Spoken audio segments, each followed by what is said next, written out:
I'm guessing this should just be my intro to every one of these kind of videos. That's super not curly anymore. We're just gonna hide that in the bag. There, curly hair completely. Don't mind me, I'm dying. Hello. So this video is all the books that I've read through May, and hopefully I can start doing monthly videos like this. I'm not gonna include June because June is not over just yet. And hopefully I'm gonna be able to do month by month videos and not just months. Like one video per month instead of like, words are hard for me. That's why I read. That's a lie. So I want to start doing month by month videos instead of like an accumulation of all the months and then one big video. That's just ridiculous. Hopefully I can do one at the end of June. Here's hoping. So at the end of April, I started a trilogy, but I ended the trilogy in May. So we're just gonna jump into May.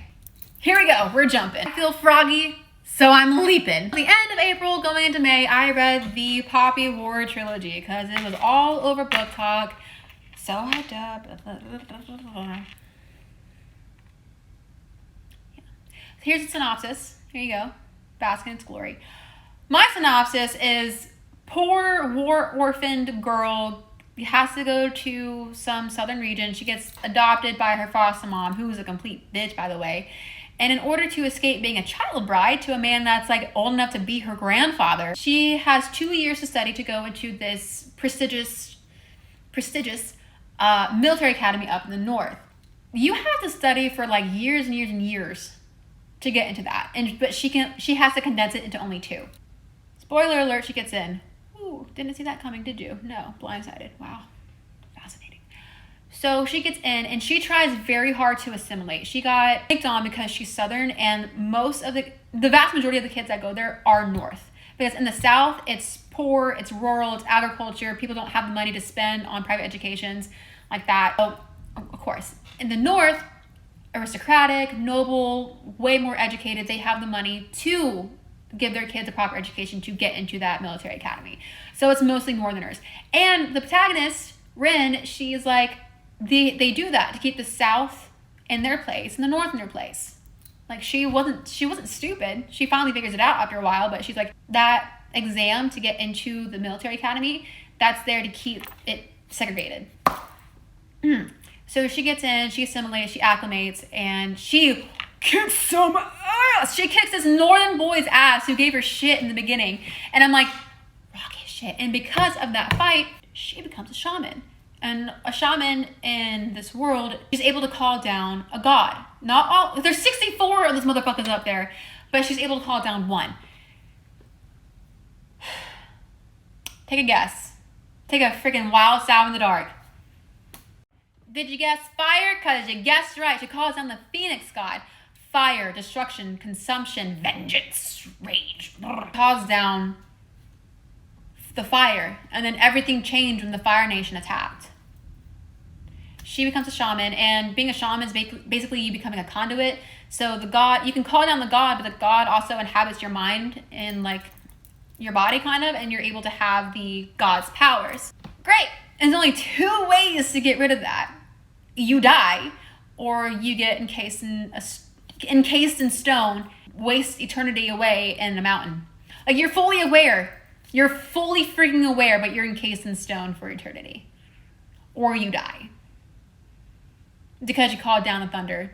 Get ready for the boom. That's the boom. So she spends 2 to 3 years at Singard learning how to like rein in her shamanism. And shamans are actually exceedingly rare. But the lore master is like, I can teach you. That man is King Boomy. Not as crazy as King Boomy.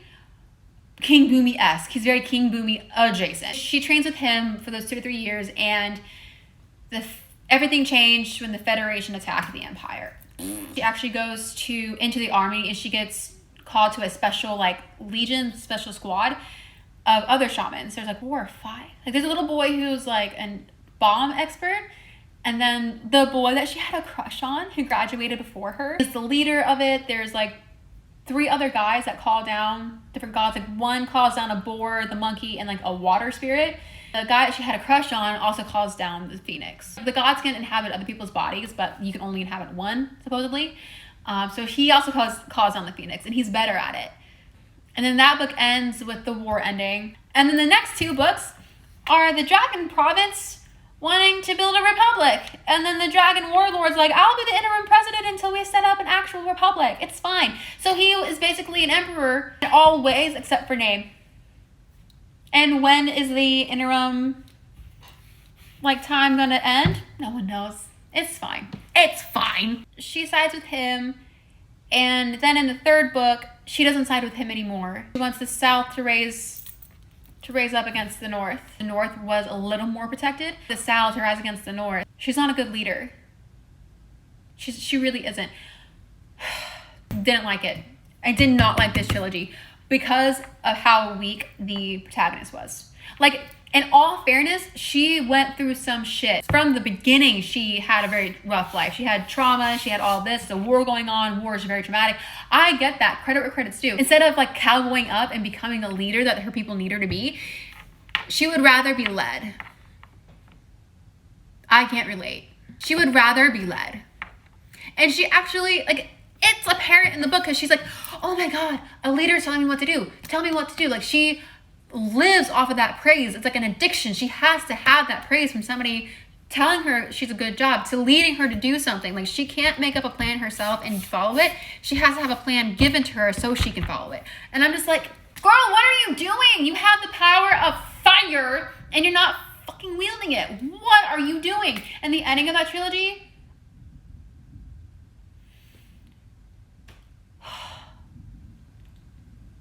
my boy Kite, I'm sorry if I mispronounced his name.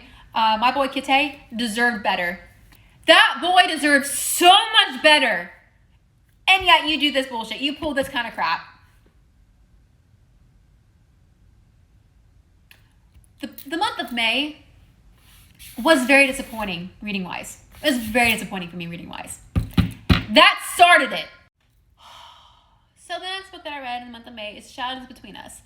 Here's the synopsis. Congrats. Yay. The book's first couple of lines, murder, and I'm here for that. I love when a book starts with that. Downhill. Completely downhill. Female teenage protagonist lives in her older sister's shadow, and the younger siblings are not allowed to come into court, into season, until the older siblings are engaged and or married. I'm just like, that's bullshit. I'm a younger sibling. And if I had to wait until my sister got married to start dating, a lot of shit would be different, I can tell you that. I would have been 21. That's bullshit. Bullshirt. She wants to be remembered for herself. So in order to do that, she has to marry up in her stations. And she's actually pretty up there. I think she's between her, I think her dad he's higher than an earl. Because later on in the book, she's like, I don't want to marry an earl. That's below us. Ugh. He's not royalty, but he's not an earl. He's somewhere in between that. I think he's a duke. In order to marry up, she sets her eyes on the Shadow King, who's able to control shadows. And so is every other girl in the kingdom wanting to get a piece of that king. And she does so because she goes against the grain. Because that's her whole MO. She goes against the grain because she's so different. She's so quirky. So she catches the king's eye. He invites her to court. A bunch of shit goes down. There's a whole Robin Hood little arc. There's betrayal. And the king actually closed his court because his parents were killed off and the murderer is still at court. So he forbids anybody from leaving, but he's not an ass about it. He's just like, you just can't leave. You just can't go to different countries. And he's trying to take over the world. She is trying to kill the king after they're married so she can have all the power. Not share the power, but just have all of it. She does some fashion stuff that's so off the rails, so amazing. And she makes the girls come into their own. She gets some guy out of this awful engagement. I don't see why that book was so effing hyped up on Book Talk. I don't get it. Every time I don't like a book that's on Book Talk, I feel like I got gypped or something. I feel like I'm not understanding the book. But why was The Shadows Between Us so hyped up? this faded black spice, and that's fine. Not every book needs spice, and that's like I said, that's fine. All of the troubles, all of the conflicts had very easy resolutions. There was no like really thinking about it. You're like, oh, I bet it's that guy. Yep, it's that guy. They were like, every problem had such an easy solution. And I'm like, where's the thinking? I could have gotten done with that book within a day. It took me probably a week to read it because I was so like, you know what I mean? Like what did I miss? What did I freaking miss about that book? I don't get it. I will give you this. The plot was at the end. I knew that motherfucker had something to do with it, but I didn't know it was in that way. I didn't know that twist was coming. I'm like, oh, that's cool. We love that. But that was like the only like interesting, intriguing thing that happened. And it happened at the damn end. Like, come on. Come on. So the shadows between us, no, that's gonna be a no from me. And I know she also wrote Daughter of a Pirate King and then Daughter of a Siren Queen. Like there's a duology right there. Doubt I'm gonna read that. I highly doubt I'm gonna read that, just because the shadows between us put such an awful taste in my mouth. I just can't bring myself to do it. Sorry, not sorry. Next book that I read, Pestilence, the Horseman Saga. That's the first book in a book of 4. It goes pestilence, war, famine, death. The 4 horsemen touch down because it's the apocalypse. The world is ending. Oh no. Touch down and they go in all different directions, and then they disappear for a few years. And then Pestilence shows back up and he spreads a plague because he's Pestilence. And the protagonist had one job to do. She was the one that had to stay behind and try to kill him. A mortal tried to kill an immortal being.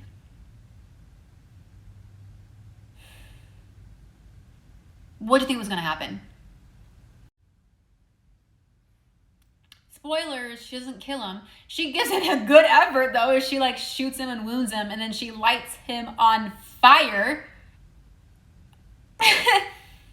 You can't kill an immortal being, even with fire, surprisingly.